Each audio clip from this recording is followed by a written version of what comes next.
नमस्कार मित्रों, मैं पंडित अखिल शुक्ल, जय महाकाल आयुर्वेद।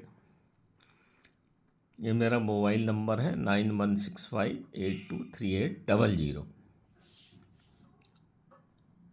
है ना।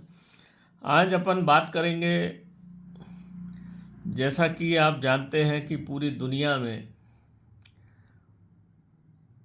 दो मंत्र बहुत प्रचलित हैं, जिस पे नासा ने भी बहुत खोज की है और साइंटिफिक रूप से, वैज्ञानिक रूप से इन मंत्रों में बहुत ताकत है। जहाँ इनका विधिवत जाप किया जाता है शुद्धता से, तो पूरा इसका वाइब्रेशन का पता चलता है। मीटर लगा के, नाप के भी इसको पता लगाया जा चुका है कि इन मंत्रों से वाइब्रेशन उत्पन्न होते हैं। ब्रह्म को वाइब्रेट करता है ये। तो ब्रह्म तो आपके अंदर है, आप ब्रह्म में ही जीते हो, ब्रह्ममय हो। तो इन मंत्रों का जब हम जाप करते हैं तो हमारे अंदर का ब्रह्म जागता है और पर ब्रह्म से इसका मिलन होता है। और जब ब्रह्म का पर ब्रह्म से मिलन हो जाता है तो आपको सब परेशानियों से मुक्ति मिल जाती है, क्योंकि आपके जो तार हैं वो परब्रह्म से जुड़े हुए हैं। जब आप अपने हिसाब से जीवन को जीते हैं तो उस परब्रह्म से, परमात्मा से कह लो, ब्रह्मांड कह लो, पॉजिटिव ऊर्जा का केंद्र कह लो, जो भी आपको कहना हो, उससे आप कंट्रोल होते हो, उससे ही चलते हो। आप जब अपने मन से चलते हो तो वो सब आप उसका तारतम्य, जो सामंजस्य, सिंक्रोनाइजेशन गड़बड़ कर लेते हो। इसलिए आपको जीवन में बीमारी, आजारी, परेशानियां जितनी भी आएंगी। और जब हम इन मंत्रों के माध्यम से, आप जुड़ोगे कैसे? परब्रह्म के से जुड़ने के माध्यम होते हैं। ये जो दो मंत्र हैं, ये बड़े भारत में जो मंत्र मांडव या जो भी ऐसे ग्रंथ हैं उनमें बड़े बड़े मंत्रों का विवरण है, परंतु यह जो मंत्र है इसको बोलते हैं, इसको देख लीजिए। ये मंत्र सब लोग जानते हैं।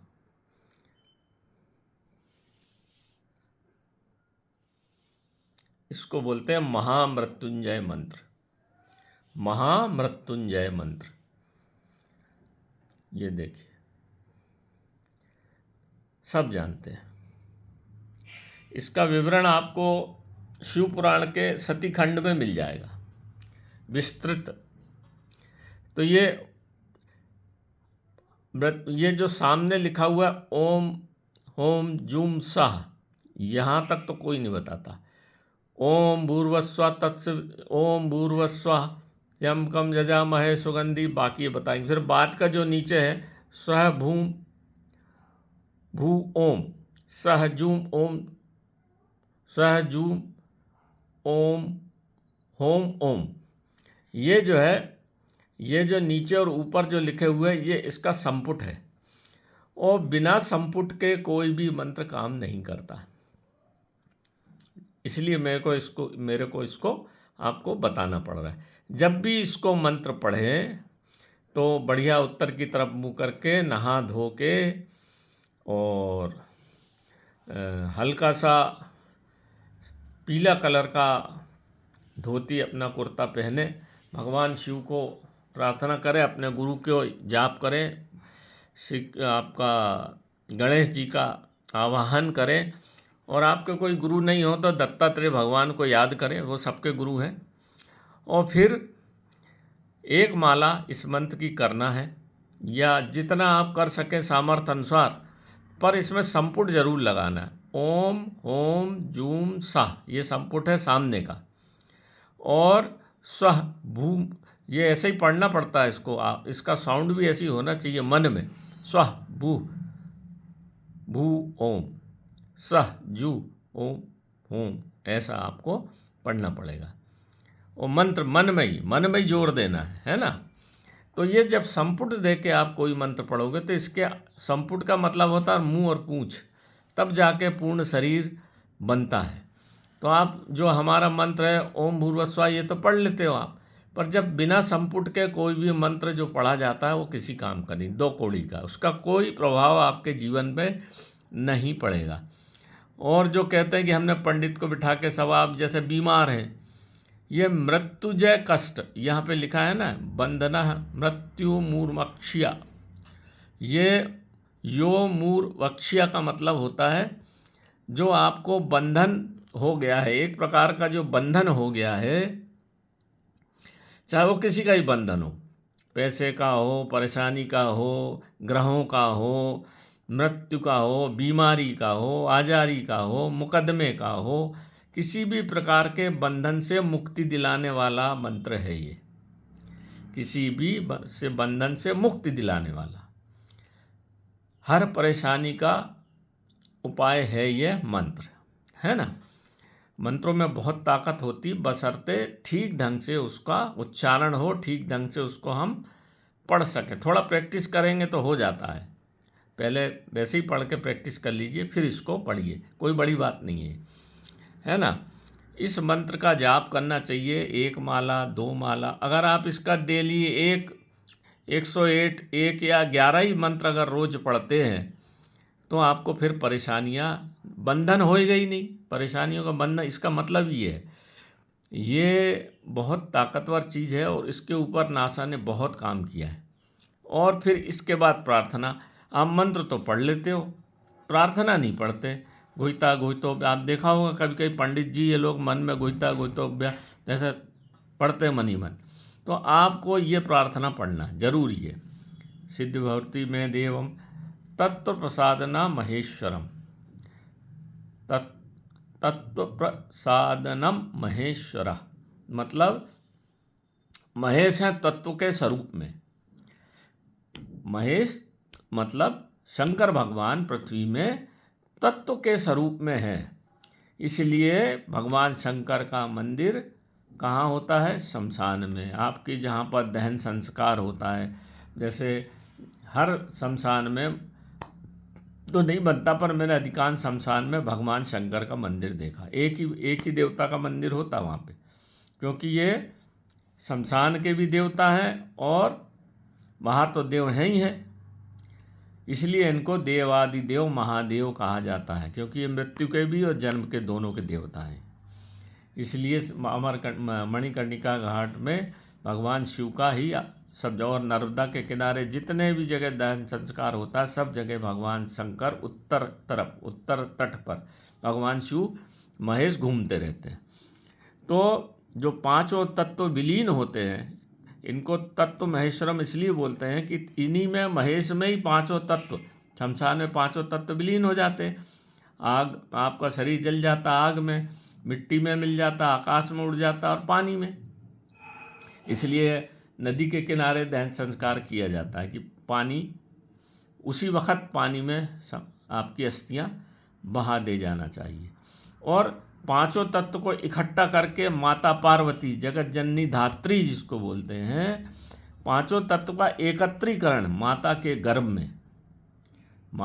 गर्भ में इकट्ठा होता है। इकट्ठा करने वाली माता पार्वती, कोई सी भी माँ हो, जितनी भी जगत जननी माँ है इस पृथ्वी पे, जिनसे हम, इसलिए माता हमेशा पिता से ज़्यादा पूजनीय होती, क्योंकि वो 5 तत्व को इकट्ठा करती है। हर माँ जिससे आप जन्मे हो वो 5 तत्व का एकत्रीकरण करती है और अपने गर्भ में एकत्र करके आपको जन्म देती है ना। और महेश जो है वापस उस 5 तत्व में विलीन हो जाते हैं। इस तरह से पार्वती और शंकर, ये 2 जो तत्व हैं, ये जो मूल तत्व हैं, इनसे ही आप जन्म पाते हो और इसी में समाहित हो जाते हो। इसके ऊपर है फिर राम, पर ब्रह्म, वो पर ब्रह्म है, पर जाने और आने का रास्ता शिव पार्वती के ही द्वारा तय होता है ना।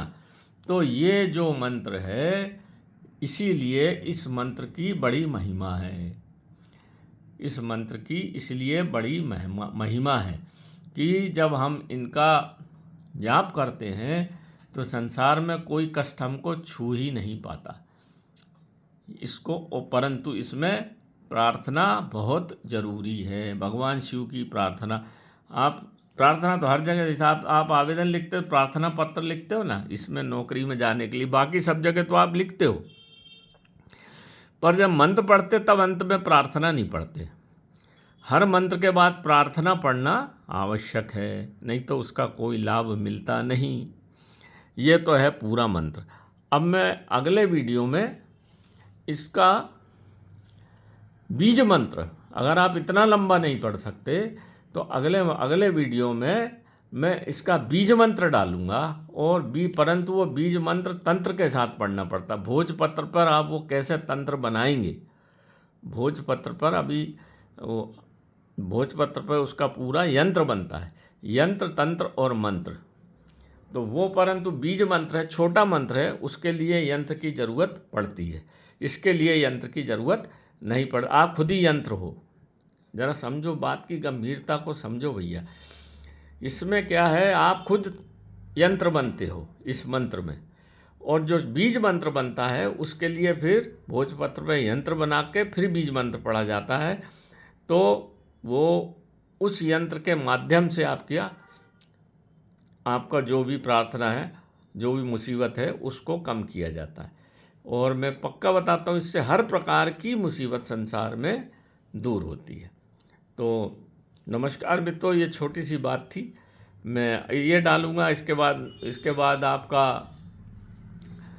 दुर्गा जी का भी मंत्र डालूँगा और भी मंत्र डालूँगा। ऐसे अभी मैं काफ़ी मंत्र पे आप लोगों को काफ़ी फ़ोन आए कि आप डाल दीजिए, तो मेरे पास जो इकट्ठा है, इस तरह से मैंने जो नोट किए हैं, जो साधु संतों से मिले हैं, वो आपको बताता जाऊंगा, और आपकी जो सामर्थ्य हो, आप उसका प्रयोग करके अपने दैनिक जीवन में लाभ प्राप्त कर सकते हो। और निश्चित रूप से मैंने सब किया हुआ है ये, और इससे लाभ भी बहुत मिला है। इसमें पवित्रता का ध्यान रखा जाना चाहिए, विचारों की पवित्रता। शरीर की पवित्रता तो धोने से, नहाने से हो जाती है, मगर विचारों की पवित्रता जितनी आप रखेंगे, दूसरे के प्रति श्रद्धा भाव जितना आप रखेंगे, जितना आप दूसरों की मदद करेंगे, उतने जल्दी ये मंत्र सिद्ध होते हैं, है ना। ये बहुत ज़रूरी है। अगर आप दूसरों को कष्ट देंगे तो फिर इस तरह के मंत्रों का प्रभाव आपके जीवन में नहीं हो पाता। पहले तो वो सब आपके अंदर जो दुष्ट कर्म भरे हैं वो धुलेंगे, इसके बाद फिर आपको लाभ प्राप्त होना शुरू होता है, क्योंकि आपके अंदर भी बहुत सारी गंदगी है, और अंदर की गंदगी को ये धो देती है। ये मंत्र धोता है पहले, तो जब अंदर बाहर दोनों साफ हो जाता है, फिर उसके बाद लाभ प्राप्त होना शुरू हो जाता है, बशर्ते हम संपुट और प्रार्थना का विशेष ध्यान दें। आपको जो मंत्र तो बता देते हैं लोग, परंतु उसका विधि विधान नहीं बताते, और इसका उत्तर की तरफ मुँह करके दीपक की आगी जरूरी है, दीपक जलाना, और फिर मंत्र के बाद हवन करना, छोटा सा हवन। इसी मंत्र से 11 आहुति आप दे दीजिए, तो और उस धुएं को घुमा दीजिए, तो वो जो आप मंत्र पढ़ा है आपने, आहूत के द्वारा भगवान शिव को चला जाता है, ब्रह्म को चला जाता है, और उसका फिर आपको लाभ मिलता है। इसलिए हर मंत्र के बाद आहुति, नैवेद्य, प्रसाद, प्रार्थना, ये सब जरूरी है। तो नमस्कार मित्रों, मैं कोई बड़ा विद्वान नहीं हूँ, पर मेरे पास जो एकत्र है आपकी सेवा में हाजिर है भैया। आपको जैसा दिखे लाभ उठाइए। नमस्कार मित्रों, जय महाकाल आयुर्वेद।